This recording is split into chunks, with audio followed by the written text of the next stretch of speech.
正宇老师，那欢迎大家来参加这一季的第一次数学潜水艇的活动。我们这次的活动大概有5到6次，已经公布在FB 的网页上面，所以希望大家有兴趣的时候可以参考我们的内容之后每次的内容。那这一季的活动跟上一季稍微有一点不一样，上一季的活动呢，每个课程之间的连贯性没有这么强，大概只有3、4个课程是有连贯的。但是我们这个学期这一季的活动是连贯性非常强，所以希望大家可以每次都来参加。那我们会把每次的活动的影片放在网络上，所以如果有漏掉的，或是比如说有同学想来参加的，也可以帮我们宣传一下，请大家去看一下这个影片。好，那刚才有发了一张签名单，希望大家可以作为签名啊，因为有一些同学有在问说可不可以发放活动的证书。那我们这一季的活动的原则大概就是说，希望你可以参加至少3次以上，那我们才发放证书。因为如果只有参加1次的话，怕你得到的东西太少。好，有没有什么别的问题？等一下我们讲的过程中呢，如果你有任何问题，包括声音听不清楚或者有字没看清楚的话，都可以随时的打断我。那我也知道呢，在座其中有一些人是低年级的高1的同学，有一些可能甚至是国中的同学那我想先跟大家讲一下，就本来我们没有预期国中的同学会来参加这个活动，因为这个活动其实内容还蛮有难度的，所以如果你是低年级的同学的话，低年级的同学的话，高年级当然也是。最重要的是，如果你听的过程里面觉得有不懂的地方，然后你可以尽可能发问，然后不要觉得挫折，就是说不要觉得说这个数学怎么这么难因为你现在来听的东西确实是比较难。那中间有一些过程必须要循序渐进，所以千万不要觉得太挫折，也可以找我聊聊，如果你觉得很挫折的话。好，那我们今天要介绍的这个题材叫做代数术与超越数。你可能学过数字，从小就学过这个正整数整数、有理数等等，但是你没有听过什么叫做超越数跟代数数，所以我们今天的介绍会先来讲它们是什么，然后从它们引申出来的问题是什么。那这些东西的真正系统的研究呢，是从19世纪尤其是后半段开始。那为了研究这些东西，发展出很多数学上的技术。这些技术呢，不但只有在研究这些东西的时候可以派上用场，事实上还在很多后来别的数学跟科学上的发展有很重要的影响。比方说呢，你可能听过微积分在我们这个一系列的课程里面，我们会去谈微积分。微积分呢，如果你们在高中有接触过一点点，大概可以感觉到它是在研究这个函数图形下面所夹的面积，或者是函数图形的切线斜率这些问题。那这些问题跟我们这个地方所要研究的这些特别的数字有什么样的关联在更后面的时候，我们还会去谈复数的微积分现在高中里面有学过复数嘛？这个有 i 嘛，有虚数这种东西。本来的微积分呢，研究的是实数、函数的微积分。实际上呢，你也可以把它推广成复数上面的微积分。那你会发现，当你推广成复数上的微积分以后，它可以做的事情更多了。这样的东西就叫做复变函数论。那不管是微积分也好，或是复变函数论也好，它们其实都是大学里面才会去学的标准的内容。所以如果你现在听觉得蛮难的，那表示你很正常所以不要太担心，好不好？那尽可能就是想办法问我问题。如果你在课堂上不好意思问也没有关系，待会儿课后的时候也可以发问。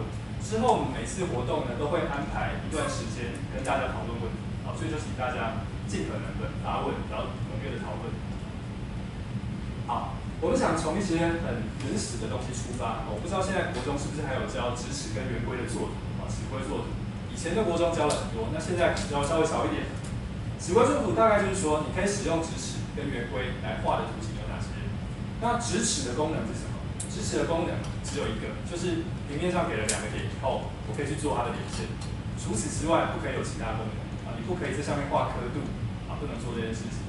那圆规呢，能做的事情是什么呢？就是在平面上给了一个点，跟给了一个长度，线段的长度，我可以画以那个点为圆心，然后这个长度为半径的圆那另外呢，画了很多直线跟圆以后，我可以做的事情就是考虑它们的焦点。比如说，如果画了一个圆，又画了一条直线，那它们有可能会有焦点交一个点或什么的。焦点也算是我们可以做得出来的物件所以这个过程里面所能产生出来的线圆点，就是我们认为可以用直尺跟圆规做出来的东西。那点是最重要的，因为反正其他的圆或是直线都可以用点来决定。所以我们会想去了解什么样的平面上的点是可以用直尺跟圆规做出来。假设一开始我给定了一些点啊，好，那我们通常会这样假设，在平面上呢有一个基本的长度叫做一啊，你就想象给了2个点啦啊，这2个点中间呢这个长度就叫做1单位。这个时候问题来了，问题是说给了这个1单位之后，有哪些其他的长度是我可以用直尺跟圆规画出来啊？因为在古代希腊时代，希腊大概2000多年前，他们呢的认知是这样的：什么是一个数字？我们会觉得数字就是1、2、3啊，整数啊、有理数这些东西。但是呢，他们说，数字应该就是几何上的长度，应该就是线上面的长度，每一个线段就代表一个数字。所以我们会想要知道说，什么样的线段是可以用直尺跟圆规做出来的？假设我有1单位。最原始的时候，大家是认为所有的线段都可以用直尺跟圆规做出来。换句话说，比如说啦，他们最早的认知是所有的数字都是有理数，就是所有的数字、所有的线段长度都可以写成用1乘连接若干倍以后再等分几段就几分之几的样子。那后来很快就有人发现这个是不对的啊。比如说你们在高中可能有听过像根号2啊、根号3啊这些东西，它就不是有理数。不知道有没有听过这件事情？有吗？没有听过？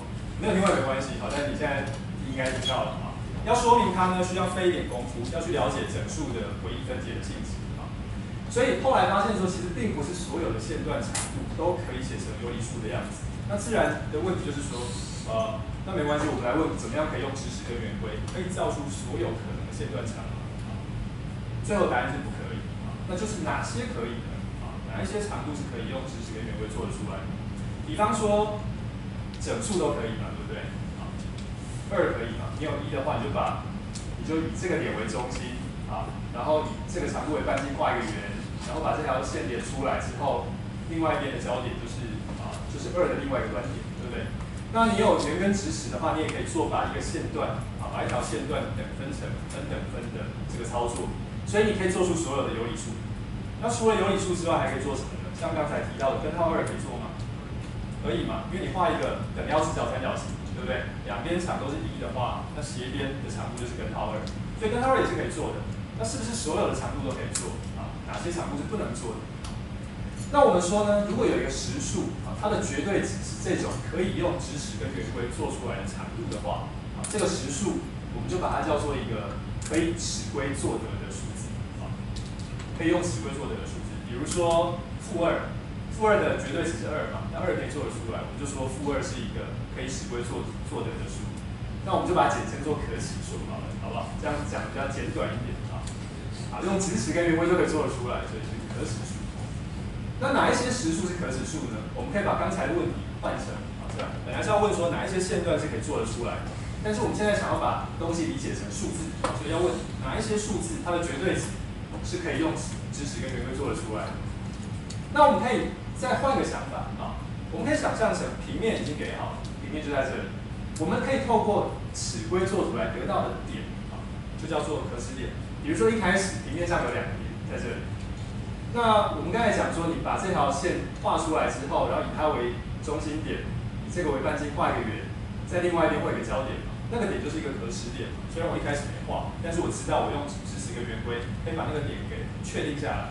所以只要可以这样确定出来的点，在平面上就叫可尺点所以讲的精确一点，就是一开始我给了2个点了，那利用这2个点去做连线做以中心圆心，然后半径画圆，做相交这个动作。所有的点把它做出来，这种点就叫做可尺点。所以你不难看出，如果你知道哪一些点是可尺点，你也可以回答哪一些数是可尺数对不对？好，那连接2个可尺点的线就叫做可尺线。比如说，如果有2个点，你知道可以做得出来，那它的连线也是可以做得出来。或者是说，以其中一个可尺点为圆心，然后半径长度如果也是一个可尺数的话，那画的圆就叫做可尺圆。这些东西都是可以用直尺跟圆规做得出来的物件。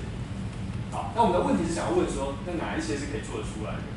那你不难发现，所有这些问题彼此都是有关的。只要你回答了什么数是可尺数，或是什么样的点是可尺点，你就可以回答全部的问题因为点跟数字是互相决定。好，在我们回来讲这个哪一些数字或是点是可以用尺规作得的这个问题之前，我们想要引进一个概念那这个概念呢叫做体，叫 field。那不要被这个名字给吓坏了。我等一下会先给一些比较抽象的讲法，但是会告诉你，其实你早就已经学过这样的概念啊，只是说我们要把它用比较一般的方法来呈现。什么叫一个题呢？在数学里面，你常常会看到定义这个词啊，定义就是在告诉你这个名字啊，它是在讲什么样的概念啊？那些概念应该是你知道的，只是我们以后要用一个比较简短的名字来描述它。什么叫做一个题呢？一个题有5个部分啊，你不要看到5个部分就吓坏了啊。这5个部分符号看起来蛮简单的。第一个是一个k 啊，那第二个有一个0，你看过的符号0，还有1，还有加法跟乘法，好，这5个部分。这个0跟1呢，还有加法跟乘法，跟你以前学的东西不见得要有任何关系啊，它暂时只是一些符号。不过我们来解释一下这5个部分分别是什么。第一个啊 ，k 是一个集合啊，集合就是有一堆东西放在一起。这个群体叫做一个集合，比如说实数的全体就叫做一个集合嘛，对不对？它里面的元素就叫实数。另外呢 ，k 里面有2个特定的相异的元素，一个叫0，一个叫1，这只是符号，因为它是一个集合，所以你可以去谈它里面的元素是什么。那我说，假设里面有2个特定的元素0跟1，特别拿出来讲啊。接下来呢，在 k 的上面有2个可以交换的2元运算，一个叫加，一个叫乘。不要太担心这个名字哈。2元运算的意思就是说，你拿2个 k 里面的元素，我可以把它们做这个操作或这个操作，做完之后还是得到一个 k 里面的元素。就像你以前学的实数，你拿2个实数以后，我如果用传统的加法，就会得到一个实数；用传统的乘法，也会得到一个实数。啊，这样的概念就叫做2元运算。只是说今天不限于讨论实数，我可以讨论更复杂的对象。那也跟大家宣传一下，所以说如果你对这些概念有一些疑问的话，回去有兴趣可以看一下我们上一季活动的影片跟 PPT。啊，上一季活动里面有一部分是在介绍群的概念啊，群体的群。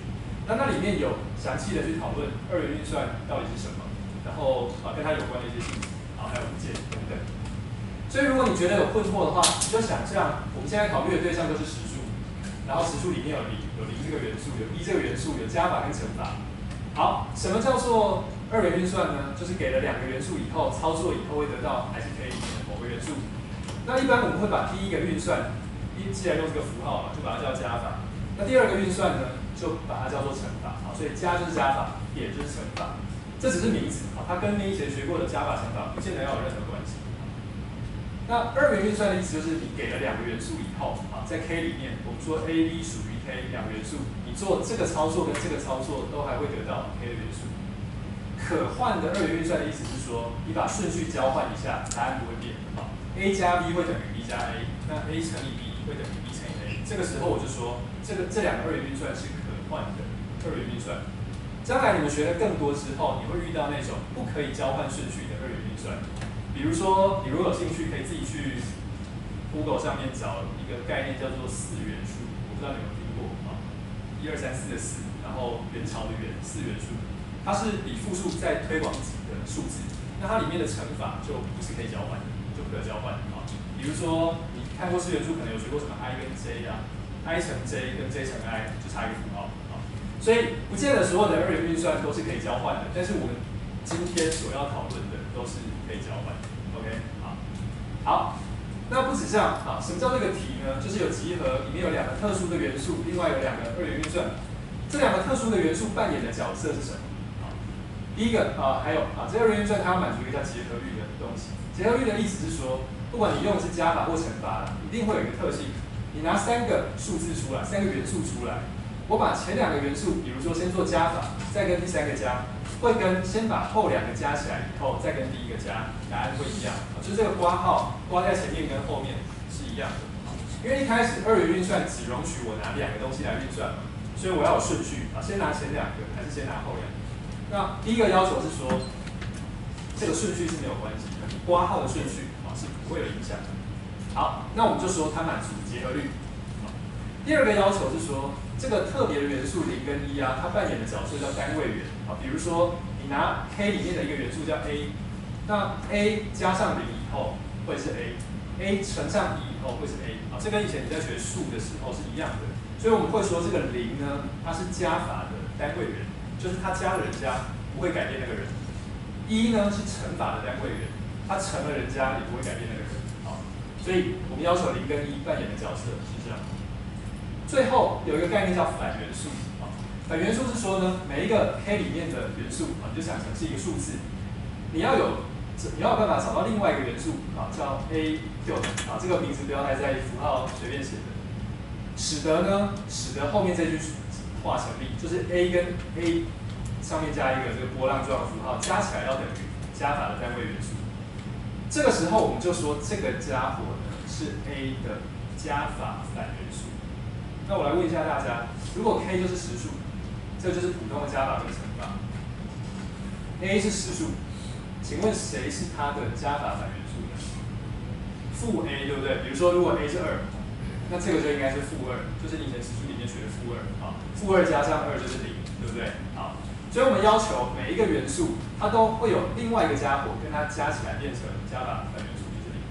那乘法呢？以前也会嘛，就是你希望可以有另外一个人跟它乘起来变成乘法的单位元素叫1，对不对？好，我们希望可以你任挑这个符号逻辑符号哈，如果你以前没看过的话，我现在就快速的讲一下，这个符号把 A 倒过来写，就是对任何一个 K 里面的元素 A 的意思。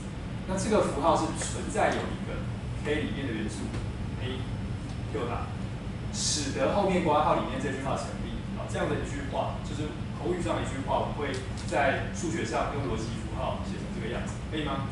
对任何一个这种东西，你都可以找得到一个这种东西，使得后面这句话成立。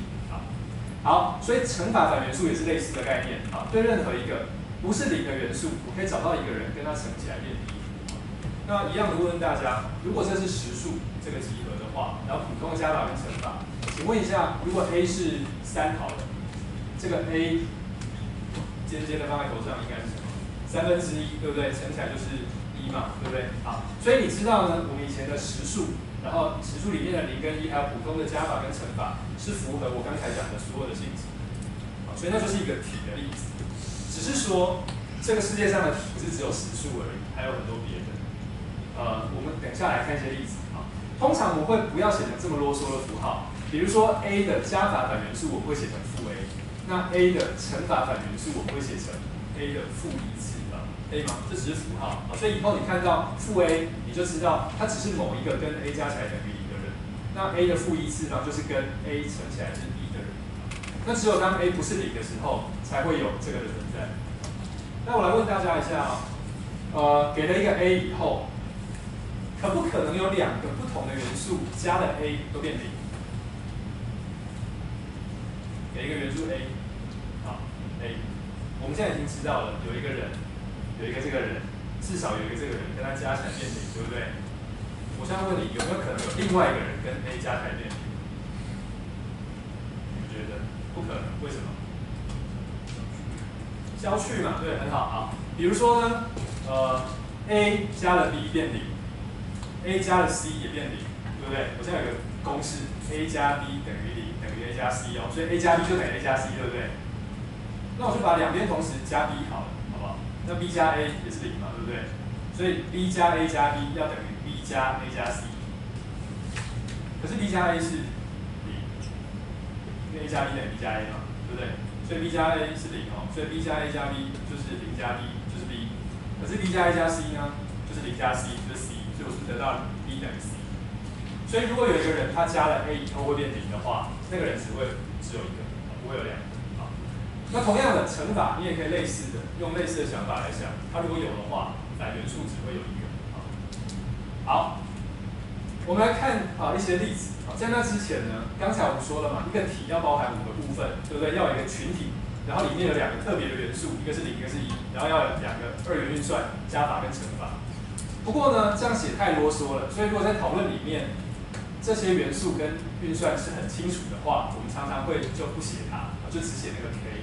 而已所以常常会把这一串东西简单的就写成 K 那来看一些题的例子，像有理数的全体有理数是几分之几这种样子的数字，上面用普通的加法跟乘法。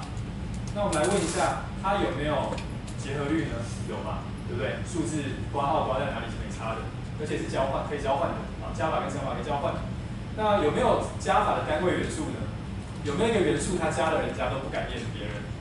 有，这是0嘛，对不对？那有没有乘法单位元呢？有，就是1嘛。好，那是不是每个元素都有加法反元素？对，比如说2就有-2啊，1/3就可以找到-1/3。乘法也有，只要不是0的都有，对不对？好，所以这个时候有理数我知道是一个题。那同样的概念你可以套用在实数上面，实数也是一个题，用普通的加法跟乘法。还有什么呢？比如说复数，复数也是一个题，复数大家知道吗？来，我们来问一下，复数里面有加法跟乘法，也满足结合律，可以交换。乘法单位元是1，对不对？1乘了人家不会改变别人，加法单位元还是0。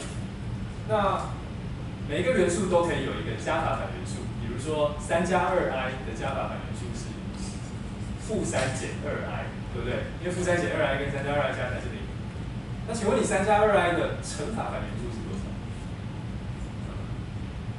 啊，3加 2i 分之1，好，但是你要把它写成几加几 i 嘛，对不对？那怎么写成几加几 i 呢？就把分母跟分子同时乘上它的共2复数嘛。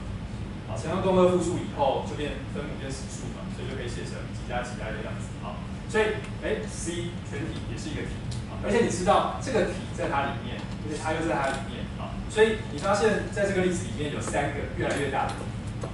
那这些题呢，在你的眼里面看起来就像是你以前学的数字一样，不过呢，在数学上还有一些不是这种题的题，有一些别的题啊，也是我们有可能会关心的。那暂时我不会去讲它啊，待会我们有机会再来提，或是未来。现在我们来看所有的可尺数啊，我们要说可尺数的全体也是一个题。先来问一下大家，可尺数是些实数嘛？还记得吗？哪一些实数是可尺数？就是它的绝对值是可以做出来的，用尺规作图做出来的长度，我们就说它是可尺数。那我们来问可尺数是不是题？你要先问可尺数是不是在实数里面的一部分，对不对？因为可尺数是些实数嘛。那这些可尺数呢，上面可不可以有加法？可以嘛？我就把2个可以做出来的线段长合并在一起，就得到加法是什么？那可不可以有乘法？2个可尺数乘在一起，是不是还是可以用尺规作图的数字？可以。好，我们来看一下，比如说我画一个线段，这个是1，对不对？一开始的1单位。那假设有个可尺数叫 a， 我就把 a 移动到这个延伸线上面。然后呢，乘法怎么做？好，我随便画一条，通过这个连线，随便画，你要怎么画都可以。然后把另外一个要拿来乘的数字叫 b 移动到这个线上的这个线段。这个时候我先连这条线。那我知道尺规作图呢，可以帮助我做出平行线，所以我可以通过这个点做出一条跟它平行的线段，那跟另外一条直接交一个点。你从比例的原则上面不难看出这个长度就是 AB 嘛，对不对？因为它比它要等于它比它。好，这是 A 的话，这是 B， 这个就是 AB。所以你发现乘法是可以用尺规作图做出来的。好，那加法当然我刚才已经讲过了。好，而且你不难想象，加法跟乘法都有结合律嘛，因为实数本来就是有结合律的。好，那单位元素跟反元素呢也有嘛，0跟1嘛，对不对？1乘任何数字还是那个数字，0也还是。所以最后只剩下要验证什么？好，加法反元素也有嘛，比如说2如果是可尺数，那-2也是可尺数嘛，因为绝对值是可尺数就可以。乘法呢？假设有个数字是可尺数，它的1/分是不是可尺数？是，也很非常类似的啊，就是做除法。假设你有一个长度叫 a， 你把它移动到某个直线上，然后把1单位移动到同一个直线上，一样的画一条线，像这个样子，然后再把1单位，我这个画的不太好，这2个应该一样长啊，这个是1单位，移动到这个线段上，接下来你就画平行线。画完平行线之后，不难看出这个长度就应该是 a/1， 对不对？所以如果 a 可以做得出来，那 a/1也可以做得出来。好，换句话说，所有的可尺数是构成一个题，可以吗？好，那这个题呢，可尺数这个题是在实数里面，是实数里面的一部分。你不知道是不是全部？那我刚才一开始已经偷偷告诉你答案了，就不是全部。再来呢，有理数是可尺数的一部分，所以呢，可尺数做出来这个题，它是介在有理数跟实数之间的一个题。只是你要去描述它的元素，好像没有那么简单，没有像你描述有理数啊或实数或复数来的简单，它更细致，你必须要费更多的口舌，才有办法知道那些是哪些数字。那除了可尺数之外，还有很多别的题啊，有机会我们会再来看，后面会再看到一个。到目前为止有没有什么问题？关于体的概念？如果你觉得有任何疑问的话，你只要记得体就是一个群体，像实数那样，里面有加法的乘法，然后有零跟一，它们的功用就是在加法跟乘法之下不会改变别人。然后每个人呢都可以找到一个人跟他加起来变零。如果自己不是零的话，也可以找一个人跟他乘起来变一。好，这样的话，这个概念就叫做一个体，可以吗？就是数的推广。以前高中会把它叫数系的啊，但是数系除了这些之外，还可以有更一般的概念。好，有没有问题？请说。我可以把体推广，比如说，就是我在定义两个不同的算法，就是把加乘在奇怪的不同算法，那一样再给它两个不同的单位，然后满足那些条件，对，那就叫做一个题，它就是一个不一样的题。虽然那个集合是同一个集合，但是我们会把这两个有不同运算跟单位元素的家伙叫做不同的题。当然这样讲还要很小心，它还需要再有一些别的概念进来，我们可以真的讲不同是什么。但我是说，通常会把它看作不见得要一样，就算集合是同一个。也就是说，在我们谈题的时候，这些运算跟这些元素是扮演重要的角色，并不是只有那个集合本身而已。我们关心那些运算啊。真的要讲的话，要引进的概念叫做统构。不过这会扯太远，所以我们先不讲它。不过大家都记得，不是只有这个集合是重要的，那个运算才是我们关心的。好，那可以用尺规做的数字，刚才有稍微介绍了，对不对？好，平面上长度是1。我们可以怎么做呢？我们再换个讲法，可以用坐标几何来看。我可以把它往右边延伸，做出 x 轴。我把这个点当做原点，好，把这个一单位往右延伸叫 x 轴。有 x 轴之后呢，就可以画出 y 轴，对不对？所以你可以决定一个 x y 坐标系。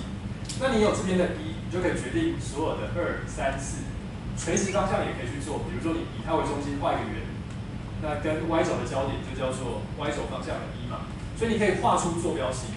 画出坐标系之后呢，你不难看出哈，如果有一个点在坐标平面上有一个点叫 x y， 它是可以用尺规作图出来的点的话，这相当于是什么？相当于那两个数字 x 跟 y 是可以用尺规做出来的数字嘛，对不对？因为你那个点如果可以做得出来，你就往 x 方向跟 y 方向做垂直线，交出来的那个点就是它的两个分量 x 跟 y， 那两个长度当然是可以用尺规做出来的。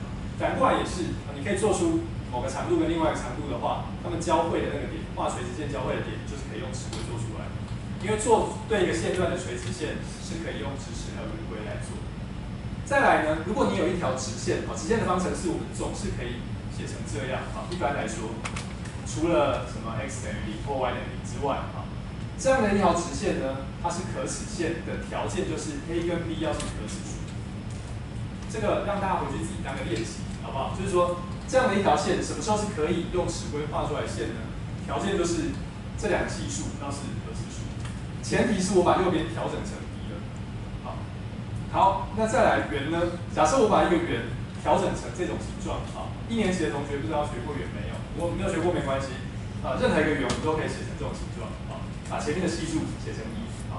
那写成这种形状以后呢，它是不是一个可以用尺规做出来的圆呢？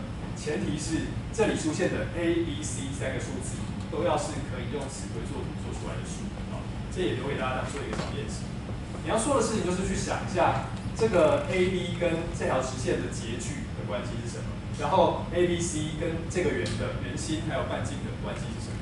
那一旦你知道这些的话，你就可以知道怎么样判断一个方程式决定的直线或是圆是不是可以尺规做出来，可以吗？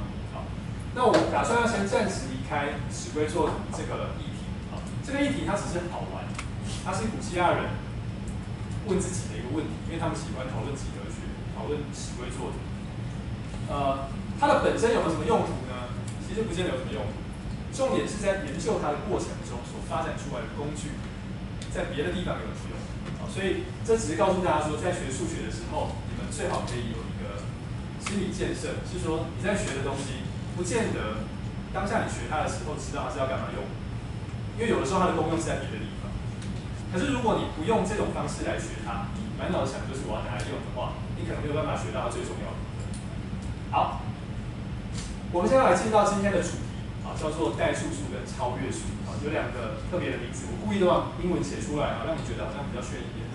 回去有兴趣可以把它背起来。OK， algebraic numbers 啊，这个是代数的意思。那 transcendental numbers， 你看这个是这么多语法说的，好像很厉害啊。试试看有没有背起来，超越 transcendental 超越数。什么叫代数数呢？超越数呢？好，我们慢慢来介绍。来，先给大家一个概念，代数。好，代数它有好几种不同的意义。不过呢，在我们今天的讨论里面，会把它理解为做四则运算。啊，就像我们刚才谈到体这个概念，对不对？你可以讲什么是体？体就是有一个群体，里面可以做四则运算。简单的说，可以做加法。那减法就是加的反元素操作。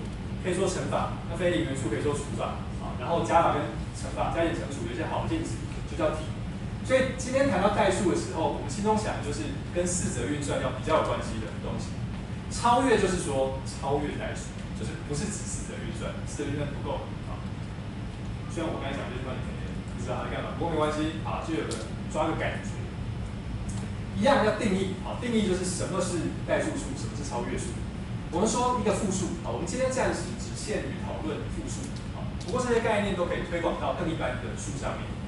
如果有个复数呢，我们说它是一个代数数，意思是说，你可以找到某一个系数都是有理数或者整数的多项式，使得这个复数是它的一个根，可以吗？简单的说，一个数字是代数数的意思就是它是一个有理系数多项式的根，或是一个整系数多项式的根。这两句话是一样的，对不对？比如说2x 加1的根也是 x 加1/2的根嘛，对不对？好，所以整系数跟有理系数的根是一样的概念。好，那我们说一个复数是代数数，意思就是它是一个这种多项式的根，它就叫代数数。这样可以接受吗？来，我考大家一下，2/3是代数数吗？因为它是减的根，3x 减2的根嘛，那是一个整系数多项式，对不对？那3/4根号5是代数数吗？3/4根号5，3/4根号5听得懂吗？还3/4根号是代数数，因为它是谁的根 ？x3/4减5，对不对 ？x3/4减5是一个整系数多项式嘛，对不对？所以它的根就叫做一个代数数。那再来问大家一下，比如说 i 是不是代数数啊？是 ，i 是谁的根？好 ，x 平方加1的根嘛，对不对？所以也是一个整系数多项式的根，所以这些都是代数数。那再来考大家一下好了，派是代数数吗？不是，为什么？因为你知道它超越数嘛。你就发现有一些数字你可以一眼看出它是不是代数数，对不对？像那些根号啊，什么有理数，你可以直接把多项式写出来。有一些数字好像你知道它是一个数字，但是你不太知道它满不满足一个这种多项式。好，那如果它满足，我们就叫代数数；那如果不满足，就叫超越数。这样都简单了吧？所以整个复数就分成两种，一种是代数数，一种是超越数。好，只要它满足某个有理系数多项式或整系数多项式，就叫代数数，不然就叫超越数。啊，只有两种。所以 i 不是超越数 ，i 是代数数。那刚刚有同学已经提到了，派是超越数。可是派为什么是超越数呢？就是不管你随便写一个什么样整系数的多项式，你把派带进去，绝对不会是零。怎么写带进去都不会是零。可是为什么？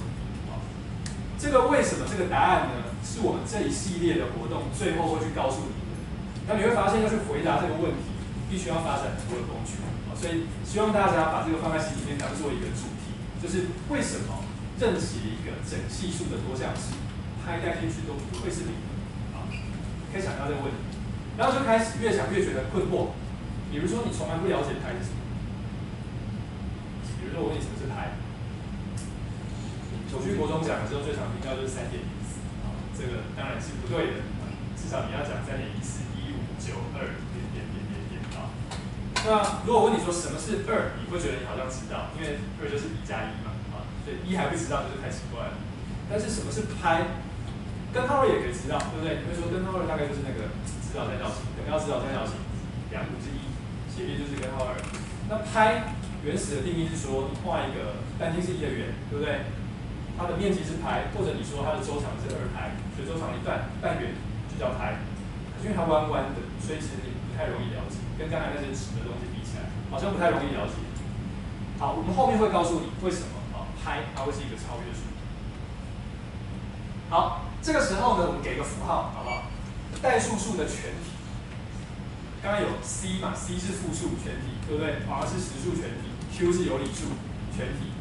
我们把 C 里面所有那种代数数挑出来，它构成的群体，我们也给一个符号。这个符号有点怪，就是把有理数的头上加一根杠，可以吗？那根杠不是共二复数的意思啊，那根杠是有点像是把它做某种补足的意思。所以这个符号，只要你看到 Q 上面加了一根杠杠，你知道它就是一些复数。哪一些复数呢？就是那种满足某个等级数多项式或有理数多项式的复数，好，可以吗？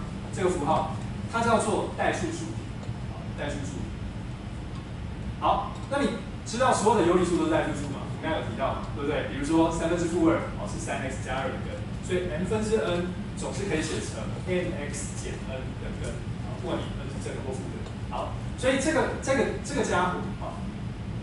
我说这是一个群体，其实我还没有证明给你看它是一个体。比如说上面有没有加法跟乘法？有没有普通的加法？你就要回答一些问题。我给你2个满足这个等下讲，好吧？先不要破。好，有理数是这个代数数的一部分，另外还有很多不是有理数的代数数。举例来说，你们学过根号3不是有理数，可是它是代数数。刚才大家都回答了 ，x 平方减3，是它所满足的一个多项式。那为什么根号3不是有理数呢？你们学过吗？高中有没有学过？有学过，国中就学过了。国中没学，高中有学。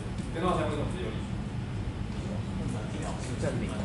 反证法，就是假设它是，然后什么平方也会推出个矛盾嘛。假设根号3等于 m 分之 n， 然后就得到什么3m 平方等于 n 平方，然后去分析两边的什么谁可以整除谁，就发现不可以，对不对？好，至少要学过这个啊，这个没学过题，我就问一下老师。好，所以这个人不是有理数哦，可是他是代数数。那我们将来会看到更多。好，现在我知道有理数是代数数的一部分，那代数数又是复数的一部分，对不对？所以数字里面有很多细致的分别，像我们刚才提到可指数，然后提到代数数。第一个问题是说，这个群体啊，你收集所有这种代数数，还记得吗？代数数就是有理系数多项式的根嘛。你把它们收集起来，请问它是不是一个体？是不是一个体？要问什么问题呢？你要问说它上面可不可以有加法跟乘法？那你就想，你就用普通的加法，用复数的加法跟乘法就好啦。那你就得要回答：假设我有2个有理系数多项式的根，它们加了以后，会不会还是有理系数多项式的根？好，你要注意哦，比如说根号3加 i， 我就问这么简单的问题。根号3是 x 平方减3的根，对不对 ？i 是 x 平方加1的根。那请问根号3加 i， 它是不是某一个有理系数多项式的根？有人点头说是。对，答案是是。为什么？我说你可不可以写一个给我看？你可不可以写一个有理系数多项式，然后把根号3加 i 带进去，会等于0？我已经知道这2个人都是。只是它们分别隶属于不同的多项式，但它们加起来会不会还是？那答案是是，怎么做？那你可以问乘起来，乘起来比较简单了，因为根号3乘起来，对，根号3乘 i 嘛，比较简单。好，是谁呢？谁的根 ？x 平方加3的根，对不对？那我可以搞更复杂的，比如说2加 i 乘上根号3之类的。好，请问它是谁的根？可能没那么显然，对不对？所以你会第一个面临的问题是说，是不是体呢？换句话说，体里面呢，我们知道要问加法跟乘法，你不难看出啊，做加法反元素加负号还是一个代数数。比如说根号3是 x 平方加3的根，那负根号3，你就是把刚才那个方程式里面的 x 再多加一个负号进去，那结果发现还是 x 平方加3。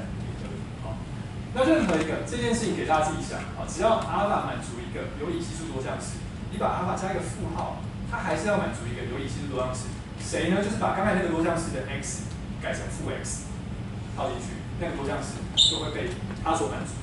那反元素也可以哦，比如说1/3是3x 减1的根，对不对？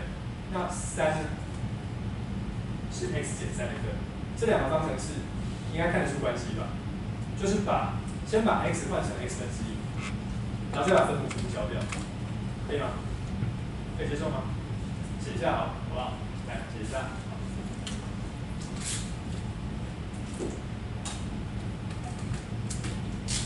比如说呢，f of x 可以写成 x 的 n 次方加 a 的 n 减1次方 x n 减1次方加点点点加到 aex 加 a 0，然后我告诉你呢 f 带 c 等于0，然后 c 不等于0。好，那你不难看出，如果我把 f 里面带 x 分之1，它是会变成 x 的 n 次方分之1加 an 减1除以 x 的 n 减1次加点点点，对不对？加上a1除以 x 加 a 0。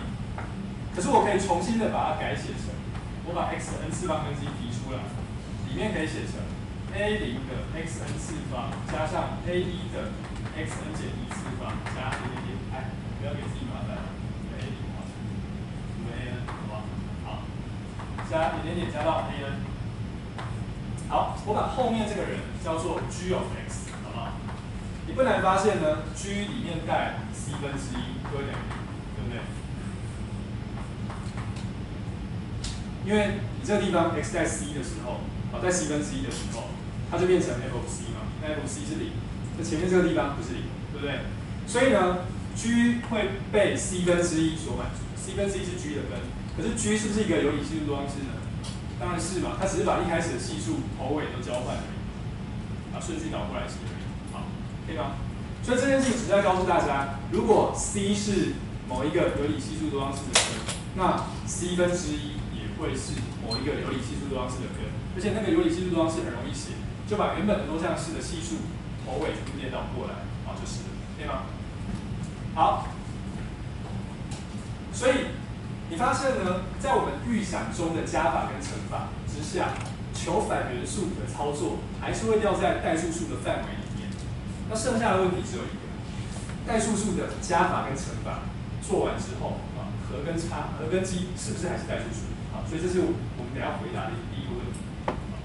代数数加代数数跟代数数乘代数数是不是还是代数数？如果是，那就是一个题嘛，因为反元素这些都有，好，可以吗？那单位元分别就是0跟1，这样可以接受吗？好，所以问题化约成和跟积是不是代数数？第二个问题，我们已经知道一件事情了，有理系数多项式的根呢，不一定是有理数。这个为什么数系会一直扩大？为什么会从这个有理数或整数开始一直扩大呢？原因是因为你想要解方程式，一开始呢，人们只有会正整数，它还不是一个题哦，它只有1、2、3、4这些东西。那大家就开始研究嘛，以正整数为系数的多项式，是不是一定可以有正整数根呢？发现不是。比如说 x 加1，系数都是正整数，可是在正整数里面是没有分的。正整数加1，不可能有0嘛，所以就出现了什么？出现了负的整数。好，所以数字就扩大成整数了。于是你开始问，以整数为系数的多项式，它的根是不是一定可以在整数里面找到？也发现不是。比如说2x 减1。是整系数多项式，可是它的根明明就是你心中想的1/2啊，它不是整数。所以你发现光是整数，求方程式的时候还是力有未逮，不行。所以你就扩大到什么？扩大到有理数嘛，几分之几。然后你就开始问有理系数多项式的根是不是一定可以找到有理数根呢？也发现不是，对不对？比如说 x 平方减3是有理系数多项式哦，可是它的根你知道的根号3并不是个有理数。那再扩大。实系数的多项式，实系数多项式的根是不是一定是实数呢？当然也不是嘛。x 平方加1是实系数多项式，可是它在实数里面是没有根的。实数的平方加1绝对不会是0，因为一定是正的。所以你就扩大到什么程度？扩大到负数，对不对？那负系数多项式的根是不是一定可以在负数里面找到？问题清楚吗？给了一个系数是负数的根哦，多项式。我是不是一定可以在复数里面找到它的根？至少找到一个根，可以。问题清楚吗？有一个多项式，系数都是负数，我可不可以找到一个负数套进去那个地方？假设它不是常数多项式，可以，因为代数结合。好，有学过代数结合定理吗？有听过吗？负系数多项式一定有负数根。只要它不是常数，至少听过这句话吧？虽然不知道是为什么，但是有没有听过这句话？高中有吗？没有，有的举手，我看一下。这个有点像，有，那你刚才就要回答。好，放下。好，无论如何，扩张到复数的时候，你就发现某件快乐的事情，就是这个时候你不用再扩张了，只要你的系数是复数，我一定可以在复数里面找到根，可以吗？那这个性质我们就说复数是一个代数封闭的体。代数封闭的意思就是，代数就是我要解方程式，我用它为系数写方程式出来，我要解它，我发现在它自己里面总是可以找到解，这个时候我们就说它叫代数封闭，可以吗？但是问大家一个问题哦，给了一个负系数多项式，刚才已经说了，在复数里面可以找到根，对不对？请问你它是不是所有的根都会在复数里面？比如说我是不是一定可以把它完全分解成一次因式，在复数里面？是因为如果它有一个根阿尔法好了，我是不是可以分解出一个 z 减阿尔法？你们一年级应该学过因式定理吧？有知道因式定理吗？如果它有一个根，我就可以分解出一个 z 减那个根嘛的因式，对不对？所以分解出来之后，剩下来的东西还是一个负系数多项式。原本的 f of z 可以写成 z 减阿尔法乘上 g of z。那 g 你又可以再问它有没有根啊？有嘛？刚才说它是一个负系数多项式，所以它有一个复数根，所以你也可以再分解出一个根来。那次数又降1了，对不对？所以你有限多次的操作里面，可以把所有的根都分解出来。所以你知道任何一个多项式，只要它在复数里面一定都有根了，它一定可以把它完全的分解成一次因式，它所有的根都会在复数里面，可以吗？好，那我们可以问一个问题啊，刚才说有理系数多项式的根不一定是有理数，你扩充到复数的话，就不会有问题了。复数多项式的根一定是复数，一定可以有复数根。你可以问说，如果我的系数是代数数，如果我拿一些代数数来当系数，写出一个多项式来，然后我去看它的根，我知道在复数里面已经有根，那些根会不会还掉在代数数的世界里面啊？就是我不要扩充到复数那么大，我的系数只用代数数，写一个多项式。那我问它的根是不是都还是代数数？换句话说，代数数是不是一个代数封闭的对象？像复数那样，可以吗？这是第二个问题。好，最后第三个问题啊，这个世界上真的有超越数吗？好，刚才有同学回答说还有，虽然你还不知道它为什么。那我说这是一个自然的问题，就是我知道有理数会在代数数里面，而且我知道前面这两是不相等。有一些代数数它不是有理数，像根号2就不是。那真的有一个复数它不是代数数吗？就这两个包含它在它里面，它是真的有可能不相等，还是其实相等？那同学有说派就不是代数数，所以照理讲派是在右边，但是不在左边，不在这个 Q bar， 不在代数数里面。那真的吗？为什么？你要怎么看出这件事情？最后一个问题是说，对，这个有没有可能代数数就是复数？那最后一个问题是说，你真的随便给一个复数，就像刚才讲，给了派，你可不可以判断它是不是代数数？随便给一个，你能判断吗？如果你可以回答最后一个问题。假设你有一个方法可以判断，那你就可以回答前面所有的问题，对不对？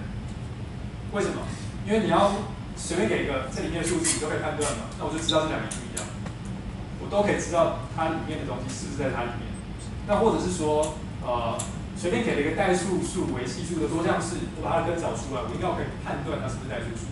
所以如果有一个方法可以判断，操作性的方法可以判断，我就可以知道上面所有问题的答案，对不对？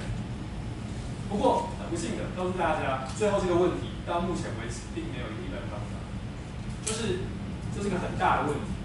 事实上，应该说他问太模糊了，他很难回答。你随便给一个数字，给一个复数，我有什么一般的判别的准则来看出它到底是或不是满足一个有理系数多项式的方程式？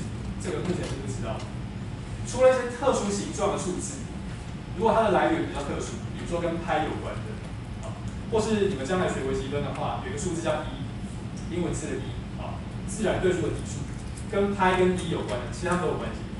这种数字呢，可以判断，有些时候可以判断它是不是代数数，或是不是超越数。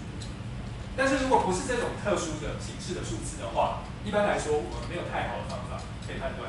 所以如果你有一个方法可以对某一大类的数字都判断它是不是代数数，那会是一个很大的数学历史上的突破。好，所以像刚才我可以问，随便给一个数字就派是不是代数数，对不对？啊，你有没有办法去判断它？好，在我们讲下面的主题之前呢，我们先来休息10分钟，好不好？等一下会来讲一些比较技术性的部分啊。那但是大家可以先浏览一下这些问题啊。现在我们写的这些问题呢，除了最后一个问题之外，我都希望可以在后面1个小时的课程里面回答。好，所以前面3个问题我都去回答。好，大家可以利用这个休息的时间来问我问题。还没有签名的同学，请你在签名单上面签名。好，签名单先拿到前面，好，到前面签名。好，我们先休息10分钟。